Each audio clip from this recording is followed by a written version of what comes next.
Bayangkan ini, seorang menteri diserang habis-habisan oleh elit politik. Dan tiba-tiba seorang pemimpin turun tangan mengambil alih semua risiko. Apa yang dilakukan Prabowo? Kenapa langkah ini bisa menentukan masa depan kedaulatan Indonesia?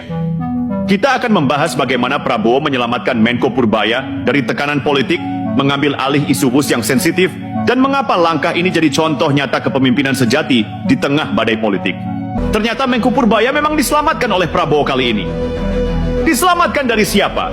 Dari gempuran elit-elit politik yang seolah berebut kursi, tapi lupa pada arah bangsa.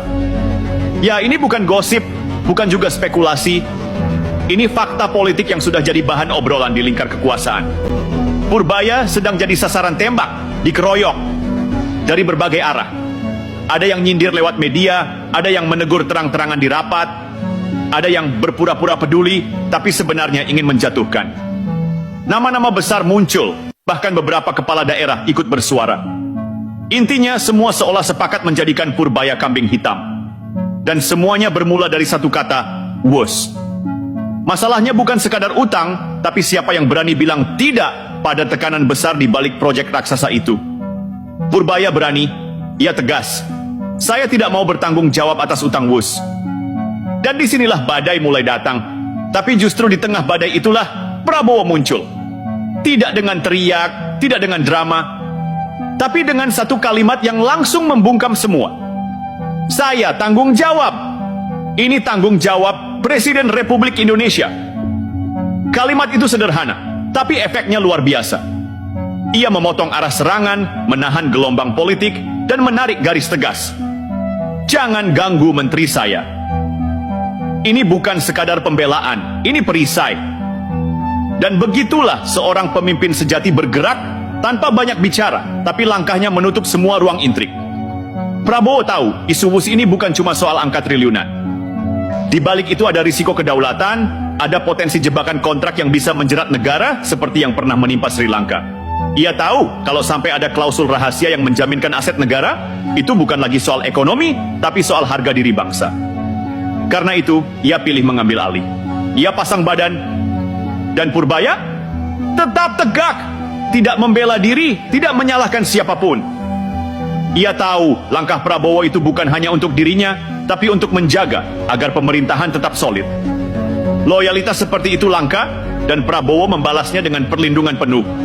Kita boleh bilang, sinergi keduanya ini seperti kombinasi bensin dan mesin. Prabowo yang menyalakan api tanggung jawab, Purbaya yang menjaga agar mesin ekonomi tetap berjalan tanpa meledak, yang satu pelindung, yang satu pengendali. Sama-sama bekerja bukan untuk gengsi tapi untuk negeri. Lucunya, sebagian elit yang dulu menyerang kini justru kebingungan. Karena langkah Prabowo mematahkan skenario mereka. Mereka ingin menciptakan celah antara presiden dan menterinya, tapi yang terjadi malah sebaliknya. Hubungan keduanya semakin solid, semakin transparan. Ironi politik yang berbalik arah. Dan kalau kita mau jujur, langkah Prabowo ini tidak populer. Tidak semua pemimpin berani menanggung beban bawahannya di depan publik. Biasanya yang terjadi adalah sebaliknya. Kalau ada masalah, bawahan disalahkan, lalu dikorbankan demi citra. Tapi Prabowo tidak begitu. Ia justru maju paling depan, menanggung semua risiko kritik dan cibiran. Karena baginya, kepemimpinan itu bukan soal mencari aman, tapi soal berani berdiri di tengah badai. Makanya, langkah ini harus dilihat sebagai pelajaran politik, bahwa kekuasaan bukan sekadar posisi, tapi tanggung jawab. Bahwa negara ini butuh pemimpin yang berani berkata, saya yang tanggung jawab. Itu bukan urusan saya. Dan Purbaya di sisi lain, membuktikan dirinya bukan teknokrat biasa. Ia bukan tipe pejabat yang mencari aman. Ia hati-hati, transparan, dan berani bicara tentang risiko utang luar negeri.